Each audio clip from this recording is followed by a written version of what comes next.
The moment Uncle Reuben pointed at the garage, I knew this wasn't going to be a temporary solution. Not for him, anyway. "Until you get on your feet," he'd said, his hand waving vaguely towards a dusty lawnmower and a nest of spiders clinging to the exposed rafters. My name is Kylie Parker, and at 34 years old, I was officially homeless, save for a borrowed corner of my uncle's suburban garage. My 7-year-old daughter, Amara, clutched my hand, her small face pale. She was usually a whirlwind of quiet energy, but today she was just quiet. Too quiet.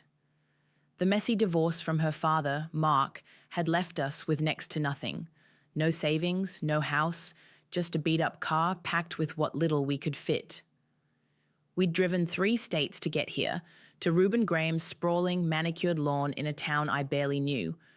Reuben, my mother's older brother, was 55, and he carried himself like he'd personally invented the concept of hard work.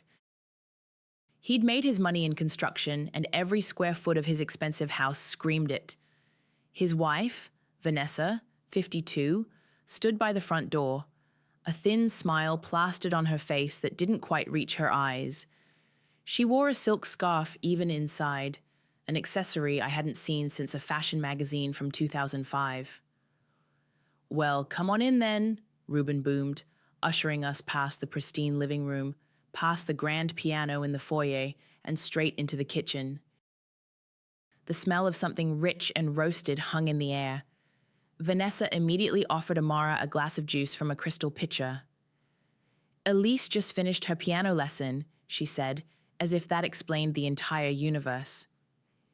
Elise, their 17-year-old daughter, floated past us, barely sparing us a glance, her private school uniform impeccable. That first evening was a blur of quiet humiliation. Dinner was served on fine china in a dining room big enough to host a small wedding. Reuben and Vanessa talked about their recent cruise, their upcoming golf tournament, and Elise's college applications. Amara and I sat at the far end of the table, picking at the generous portions of roast chicken and asparagus. Later, Vanessa brought us a plate of leftovers. The same chicken, but now piled onto a chipped ceramic plate wrapped in foil. "For the garage," she'd said, her voice flat. The garage was cold. Even in late summer, the concrete floor radiated a damp chill. We unrolled our sleeping bags next to a stack of old paint cans and a forgotten barbecue grill. Amara curled into my side, her small body trembling slightly. I pulled the thin blanket tighter around her. Her little face, usually so bright, was shadowed by the dim light filtering through the single, grimy window. I knew her pride was bruised, probably more than mine. She'd always been a sensitive kid, and the stark contrast between Elise's life and ours was a punch to the gut. I lay awake for hours, listening to the unfamiliar sounds of the suburban night. The distant hum of the air conditioning from the main house, the occasional bark of a neighborhood dog. Just after midnight, I heard voices from the back patio, right outside the garage door. Reuben's booming laugh cut through the quiet. "Can you believe it?" he said, his voice thick with amusement. "My own niece, trailer trash in my garage." Vanessa's softer, colder laugh followed. "Well, at least they're out of sight." A cold, hard knot formed in my stomach. It wasn't anger, not exactly. It was something colder, sharper, a resolve. I reached for my phone, the screen glowing faintly in the dark. My fingers moved silently, typing out a quick private email to myself. Subject, "Start building, quietly, before we continue." Drop a comment with where you're watching from. I love seeing my global reach. That email, "Start building, quietly," became my mantra. Every night after the house went dark and the soft snores from Reuben and Vanessa's master bedroom drifted through the thin garage door, I'd pull out my old laptop. The Wi-Fi signal was surprisingly strong, a small mercy in a sea of indignities. Amara, my 7-year-old, would be fast asleep in her sleeping bag next to mine, her breathing even and shallow. I'd work until my eyes burned, sometimes until the first hint of dawn painted the garage window a pale grey.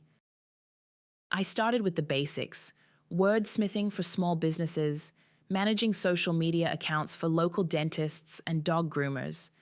The pay was meager, but it was mine ass. No one could take it away. I scoured online forums, soaking up every piece of advice I could find. That's how I stumbled upon Bennett Owens.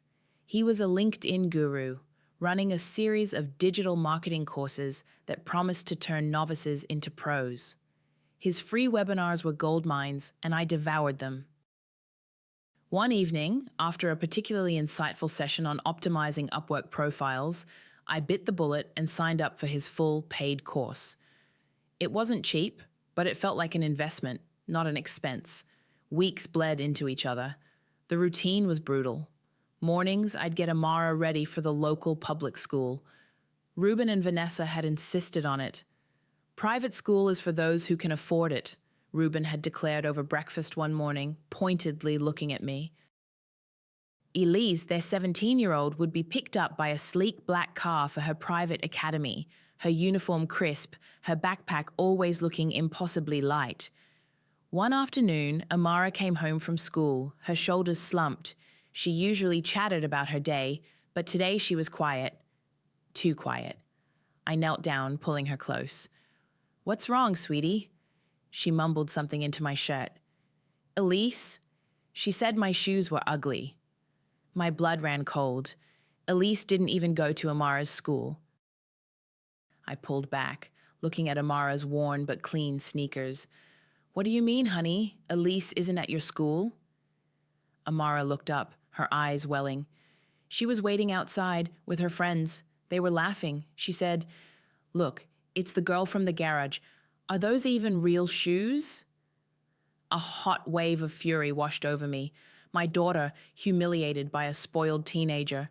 I wanted to march into that house, grab Elise by her perfectly styled hair, and demand an explanation. But I didn't. I couldn't. Not yet. I just hugged Amara tighter. "Your shoes are perfectly good, baby. Don't you ever let anyone make you feel bad about anything." Later that night, I poured all that simmering anger into my work. Bennett Owens had started offering one-on-one coaching sessions as part of the course, and I'd signed up. He was sharp, direct, and saw something in my quick turnaround times and meticulous work. "Kylie," he'd said on our last video call, "you've got a knack for this. You're undercharging, double your rates on Fiverr, start pitching bigger clients on Upwork, you're leaving money on the table." His advice was invaluable, and my earnings slowly, steadily began to climb. The garage was still cold, still filled with the faint smell of oil and dust, but it was also becoming my sanctuary, my fortress. One Saturday morning, Amara was drawing quietly on the floor of the garage while I worked. She looked up, her brow furrowed. "Mommy?" "Yes, sweetie?" "Remember when we first got here?" I nodded, my stomach tightening. How could I forget?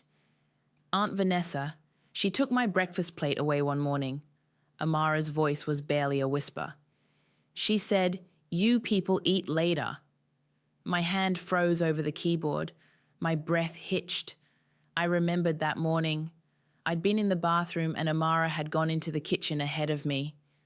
I'd just assumed Vanessa had finished serving breakfast and Amara had missed it. I hadn't known. Vanessa, with her silk scarves and her fake smiles, had done that to my little girl. It wasn't just about the food, it was about the you people. It was about drawing a line, making Amara feel like an outsider, less than. The anger, cold and sharp, returned. It settled deep in my bones, hardening into something unyielding. This wasn't just about me anymore. This was about Amara, and it was going to stop. The garage was no longer just a place to sleep. It became my war room. I cleared out the old paint cans and the broken lawnmower, pushing them into a dusty corner. I found an old wobbly card table in the main house's basement. Ruben had probably forgotten it existed and dragged it into the garage. It became my desk. I bought a second-hand office chair online for $20. It wasn't much, but it was mine. I taped printouts to the wall, a vision board of sorts, pictures of a small, cozy house, a savings tracker, a list of goals. At the top, in bold letters, I wrote, Garage Girl Enterprises. The name was a quiet jab, a reclaiming of Ruben's insult. It was a joke only I was in on for now. Clients started rolling in, just like Bennett had predicted. My rates had indeed doubled, then tripled. I was working 12, 14 hours a day, fueled by cheap coffee and a burning need to build something solid for Amara. Bennett was more than a mentor now, he was a business ally. He saw my drive, my meticulousness, and my results. He started referring me to his own contacts, people who needed reliable digital marketing help but didn't want to pay agency prices. One of those contacts was Jorge Henry. Jorge was 38, a real estate investor Bennett had worked with on a few property marketing campaigns. He was sharp, no nonsense, and had a reputation for finding opportunities where others saw dead ends. Bennett had simply said, Jorge, this is Kylie. She's good. Really good. She's looking to diversify. He hadn't mentioned my living situation, and I hadn't offered. My first call with Jorge was purely exploratory. I told him I was interested in learning about real estate investment, specifically distressed properties. I had a small but growing amount of capital, and I wanted to make it work harder than any savings account ever could. Distressed properties, huh? Jorge had said, his voice calm and even. That's a big umbrella. What kind of distress are we talking about? Foreclosures, tax liens, short sales? I took a deep breath. This was it. Foreclosures, specifically. I'm interested in mortgage notes. He paused. That's a niche.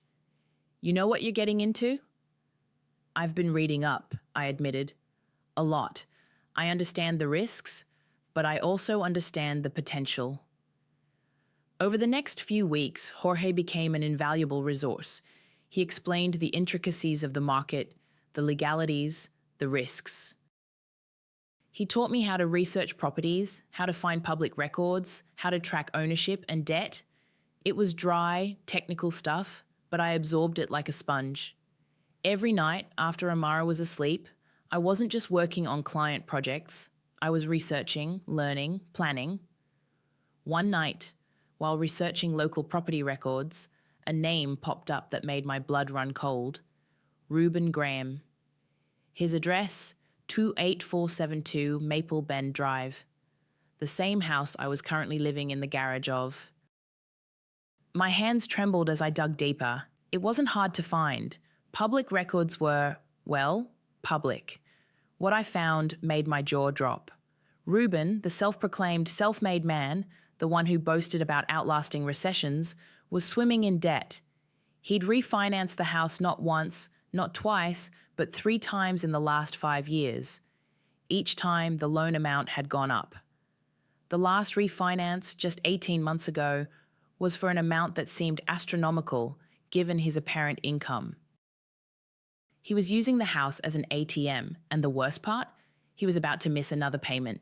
Not just a late payment, but a full-on missed payment that would trigger a notice of default. I called Jorge the next morning, my voice carefully neutral. Hypothetically, I began, if someone had a property that was about to go into default and they had refinanced it multiple times, what would be the typical process? Jorge walked me through it. Well, the lender would issue a notice of default. Then, depending on the state, there's a cure period. If the borrower doesn't make good on the payments, the lender can initiate foreclosure proceedings. At that point, the mortgage note itself, the debt, can be sold off to investors. Sold off? I asked, my heart hammering. Yeah, it's a way for banks to clear their books. Sometimes they'll sell it for pennies on the dollar to a note buyer, rather than go through the whole foreclosure process themselves. Less hassle, less expense for them. I took a deep breath. And if someone were to buy that note, what happens then? Then you become the new lender, Jorge explained. You own the debt. You can then work with the borrower, or, if they continue to default, you can proceed with foreclosure yourself. It's a way to acquire property at a discount, but it's not without risk. You have to be prepared to take it all the way. I stared at the screen, at Ruben's address, at the looming missed payment date. The puzzle pieces clicked into place. This wasn't just an opportunity. This was poetic justice. Jorge, I said, my voice steady. If nobody buys the mortgage note in 60 days, it's going to foreclosure, right? That's usually the timeline, yes. Why? What if, I asked, my gaze fixed on the screen, what if I buy it in cash? The weeks that followed were a blur of intense work and quiet anticipation. I poured every spare dollar I earned from Garage Girl Enterprises into a separate account, meticulously tracking my progress. Bennett's referrals had been a game changer, and my income had surged. It was enough. Just enough. Jorge was a master at navigating the labyrinthine world of mortgage note purchases. He connected me with the right brokers, the right legal teams. Everything had to be done by the book, legally, impeccably. There was no room for error. We moved swiftly, discreetly. Ruben, oblivious in his grand house, remained focused on his golf games and complaining about the rising cost of, well, everything. One crisp morning, a few weeks later, I walked into the kitchen for breakfast. It was the first time I'd joined the family for a meal since that initial humiliating dinner. Amara was already there, quietly eating her cereal. Ruben, 55, was at the head of the table, a stack of envelopes next to his plate. Vanessa, 52, was fussing with Elise's 17-year-old hair, getting her ready for private school. Ruben grumbled, flipping through a stack of bills. Electricity's up again, and don't even get me started on the property taxes. It's like they think money grows on trees. He caught my eye, a condescending smirk on his face. Some people don't know what it takes to keep a roof over their heads, eh, Kylie? I simply nodded, taking a seat at the far end of the table, opposite Amara. I poured myself a cup of coffee, black. My heart was thumping a steady rhythm against my ribs, a drumbeat of quiet triumph. Ruben, oblivious, continued his monologue. He served himself a generous portion of scrambled eggs and bacon, then pushed the platter towards Vanessa. But we always outlast them, don't we, dear? Outlasted recessions. Ain't a dime I haven't earned. Built this whole life with my own 2 hands. He gestured around the opulent kitchen, the granite countertops gleaming under the recessed lighting. Some people just don't have that grit. Vanessa offered a weak smile. Elise, scrolling on her phone, snorted softly. Amara kept her eyes on her cereal bowl. I watched Ruben, this man who had called me trailer trash, who had allowed his wife to humiliate my daughter. He was so convinced of his own superiority, so blind to the precariousness of his position. He was a house of cards, built on debt and bluster. And I, the trailer trash in his garage, had just pulled the bottom card. The previous afternoon, a discreet email had landed in my inbox. It was from Jorge. The subject line was simple: confirmation. I'd opened it, my hands shaking slightly. The document attached was a notice of assignment of mortgage. It stated, in dry, legal terms, that the ownership of the mortgage note for 28472 Maple Bend Drive had been transferred from the original lender to Garage Girl Enterprises, LLC. The effective date was November 1st. Today was October 31st. I took a sip of my coffee, the bitter liquid tasting like victory. Ruben was still rambling about his financial prowess, about how he'd always come out on top. He had no idea. He had absolutely no idea. November 1st. Tomorrow. That was the day. The day the garage girl became the landlord. I finished my coffee. the silence of my own thoughts a sharp contrast to Ruben's booming voice. I glanced at Amara, who looked up and offered me a small, shy smile. I returned it, a silent promise in my eyes. The final confirmation email was still sitting in my inbox, a digital harbinger of the storm to come. Effective November 1, I, Kylie, through Garage Girl Enterprises LLC, would become the legal owner of 28472 Maple Bend Drive. The morning of November 1st dawned crisp and clear, a perfect, almost mocking autumn day. I woke before Amara, before the first hint of light touched the garage window. My stomach churned with a mix of nerves and a fierce, cold satisfaction. Today was the day. I dressed carefully, choosing a simple, dark blouse and slacks. I wanted to look professional, unshakable. Amara woke as I was finishing up, rubbing the sleep from her eyes. "Morning, Mummy," she mumbled. "Morning, sweetie," I replied, my voice steady. "Big day today." I didn't elaborate, just gave her a reassuring squeeze. After a quick breakfast of cereal in the garage, no need to brave the main kitchen just yet, I helped Amara get ready for school. I walked her to the bus stop, watching until the yellow behemoth rumbled away, taking my most precious cargo to safety. Then I turned back towards the house. The envelope felt heavy in my hand. It was a standard legal-sized envelope, plain white, with the return address of Garage Girl Enterprises LLC printed neatly in the top left corner. Inside was the formal notice of foreclosure and eviction, along with a proposed lease agreement. Jorge had made sure everything was airtight, legally sound, and delivered with the utmost formality. I walked up the manicured pathway, past the rose bushes Vanessa tended so meticulously. The front door, a heavy oak, felt imposing. I took a deep breath, straightened my shoulders, and knocked. It was Ruben who answered, still in his bathrobe, a coffee mug in his hand. He looked surprised to see me at the front door instead of emerging from the garage. "Kylie, what's up? Everything okay?" His tone was laced with a familiar, patronizing concern. I didn't say a word. I simply extended the envelope. "This is for you, Ruben." He took it, his brow furrowing as he saw the return address. "Garage Girl, what is this? A prank?" He chuckled, a dismissive sound, and started to tear open the flap. His eyes scanned the first few lines, then his face went slack. The color drained from it, replaced by a sickly gray. His hand, holding the mug, started to tremble. The coffee sloshed over the rim. What is this?" he stammered, his voice barely a whisper. He looked up at me, his eyes wide with disbelief, then back down at the paper. This is impossible." Vanessa appeared behind him, drawn by the sudden silence. "Ruben, what's going on?" She tried to peer over his shoulder. Ruben stumbled back a step, clutching the papers. "It's a foreclosure notice." He looked at me again, his eyes wild. "From you? What is this, Kylie? What sick joke is this?"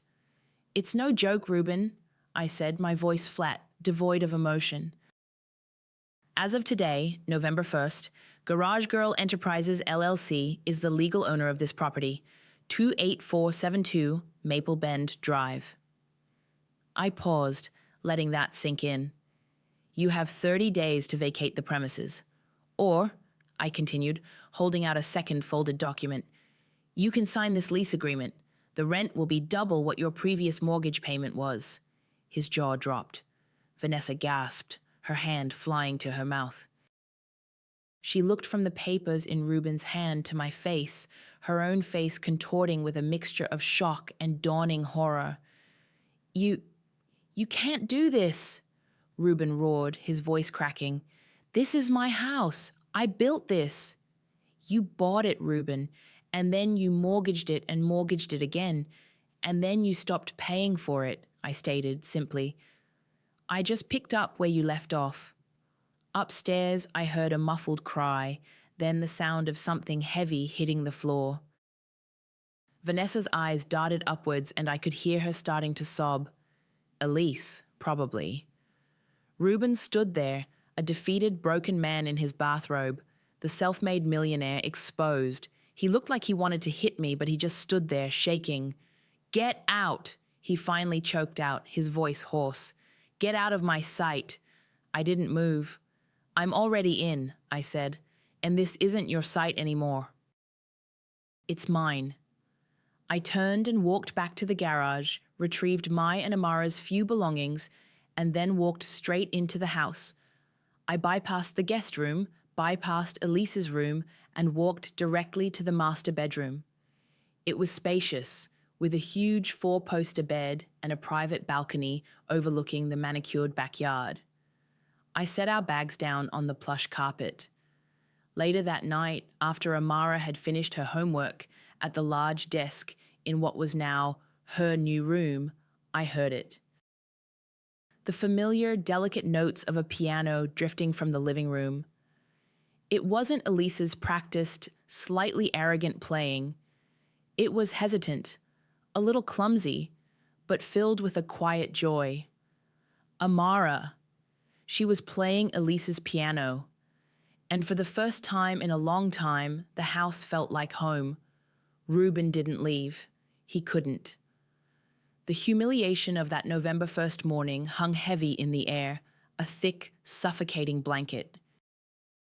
After my declaration, he'd retreated, slamming the door to what was once his study, now just a room he occupied. Vanessa had locked herself in her bedroom, the sounds of her muffled sobs occasionally drifting down the hall. Elise, the 17-year-old, had simply glared at me with a cold fury before disappearing into her own room. For the first few days, there was a tense, unbearable silence. They avoided me. I avoided them. Amara, my 7-year-old, adapted with remarkable ease. She loved the master bedroom, the big bed, the sunlight streaming in, and the piano. She spent hours in the living room picking out notes, slowly, deliberately, trying to mimic the simple melodies she'd heard Elise play. It was a small, quiet rebellion, and I cherished every off-key note. By the end of the first week, Reuben had to face reality. He didn't have another place to go. His finances, as I now knew intimately, were a house of cards. Moving would mean admitting defeat, finding a new place, and likely downsizing drastically. He was trapped. One evening, he finally approached me. I was in the kitchen, making dinner for Amara and myself. He stood awkwardly by the doorway, his shoulders slumped. "Kylie," he started, his voice rough, devoid of its usual bluster. About the house." I simply raised an eyebrow, waiting. We need a place to stay," he admitted, the words clearly painful for him to utter. "We'll take the upstairs, our old rooms, we'll pay." "The lease agreement I gave you outlines the terms," I said, my voice even. "Double your previous mortgage payment, payable to Garage Girl Enterprises, LLC, on the 1st of every month. 30-day notice if you decide to vacate." He flinched at the mention of the LLC, but he nodded. "Fine, just fine." And so it was done. They became my tenants. Reuben, Vanessa, and Elise now rented back the upstairs rooms from me, the woman they'd called trailer trash. The first rent check arrived a few days later, a crisp bank check signed by Reuben, made out to Garage Girl Enterprises, LLC. The irony was a bitter, satisfying taste in my mouth. I tucked it into my ledger, a small smile playing on my lips. The house felt different now. The tension was still there. A thin wire stretched between us, but the power dynamic had irrevocably shifted. I was no longer the freeloader in the garage. I was the landlord, and I intended to own that role completely. My first order of business was security. I quietly installed a few small, discreet surveillance cameras in common areas, the living room, the kitchen, the main entryway. Not to spy, I told myself, but to protect my property, and perhaps to ensure there were no more "you people eat later" incidents. The feeds were accessible only to me, a constant silent watch. With the immediate living situation stabilized, I turned my focus back to my business. I'd been so consumed with the mortgage purchase, but now, with that settled, I had a story to tell, a powerful one. I spent days crafting the content for a new section on my Garage Girl Enterprises website. It wasn't just a portfolio of my digital marketing work anymore, it was a narrative. My narrative. I wrote about the divorce, the rock bottom, the garage. I wrote about the quiet humiliation, the trailer trash comment, the "you people eat later" incident. I wrote about the late nights, the self-teaching, the slow, methodical climb. And I wrote about how a single mum, underestimated and dismissed, had used her wits and a Wi-Fi connection to buy the very house she was told she didn't belong in. I didn't use names, but the story was clear enough. It was raw, honest, and ended with a simple statement. I built what they said I'd never be. I launched the new section, shared it across my professional networks, and then, almost as an afterthought, I made a short, punchy TikTok video. It summarized my journey, the garage, the betrayal, the quiet revenge, set to a trending audio. I posted it, not expecting much. The next morning, my phone nearly exploded. The TikTok had gone viral. Thousands of views, then tens of thousands, then hundreds of thousands. Comments poured in. Garage Girl for President. Queen of Revenge. This is the karma I live for. And then an influencer with millions of followers shared it, adding her own commentary. You guys have to see this. This woman is my new hero. My website traffic spiked. My inbox was flooded with inquiries, not just for digital marketing services, but for interviews, local news outlets, then national online publications. My first interview was with a business podcast. The host asked me about my journey, my struggles, my motivations. I told my story calmly, directly. The interview concluded, and the host asked for a final thought, a takeaway for listeners. I paused, looking directly into the camera. They told me I was trailer trash in their garage, I said, my voice steady, clear. They told me I didn't belong.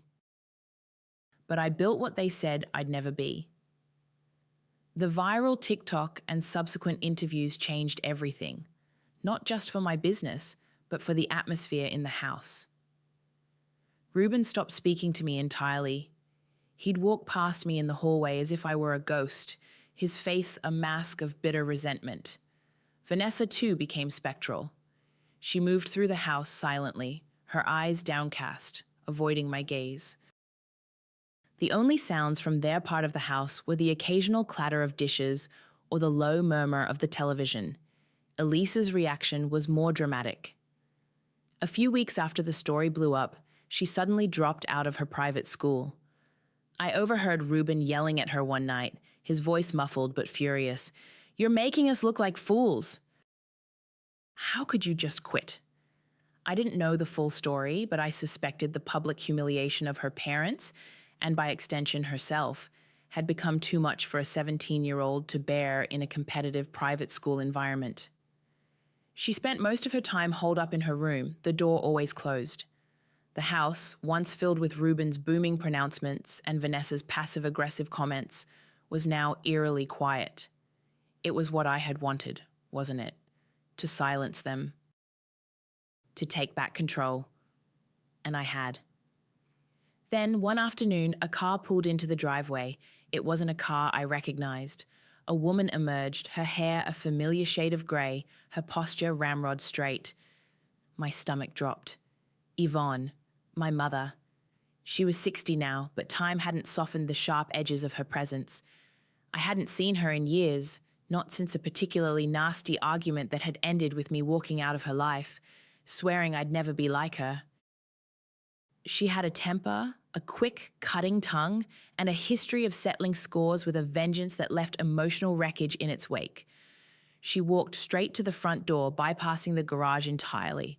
I met her in the entryway, my heart pounding. "Mom?" Her eyes, sharp and assessing, swept over me, then the house, then back to me. "So, it's true," she said, her voice dry. "You really did it." "Did what?" I asked, feigning ignorance, though I knew exactly what she meant. My story had been everywhere. "This whole revenge thing," she said, a flicker of something unreadable in her eyes. "Taking the house, making them pay." She stepped further into the living room, looking at the piano where Amara had just been playing. "You've turned into me, Kylie. You just pay them back with money instead of fists."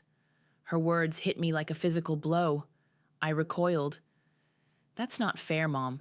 This is different. They humiliated me. They hurt Amara." "Oh, I know all about humiliation, darling," she said, her voice laced with an old, familiar bitterness. "And I know all about payback. The only difference is, I didn't have a fancy LLC to hide behind. I used what I had." She looked around the quiet house, a ghost of a smile touching her lips. "It's quiet, isn't it, when they're afraid of you?" Her visit was brief. She didn't stay for dinner.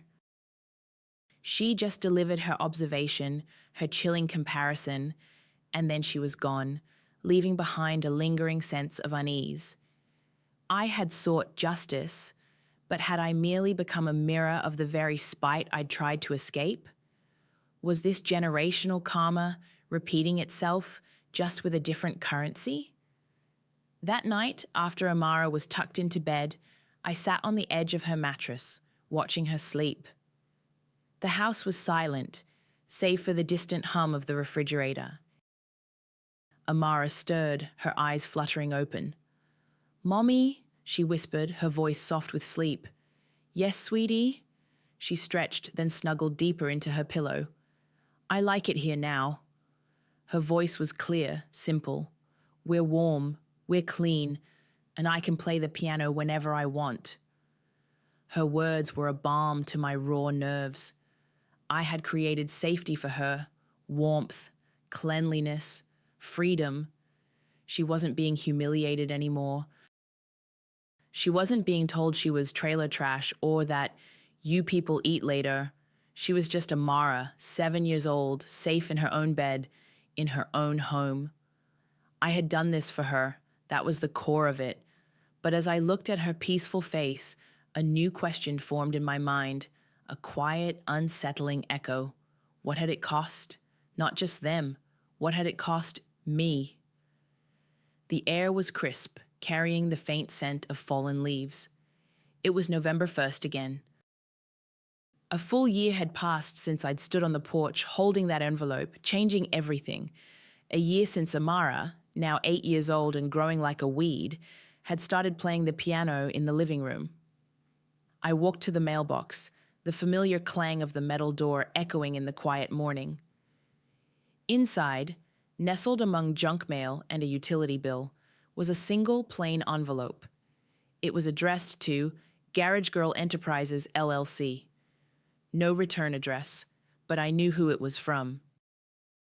Ruben's rent check. It had arrived a day early this time, not on the 1st, but on the last day of October. And the envelope wasn't crumpled or hastily shoved in. It was neat, almost pristine.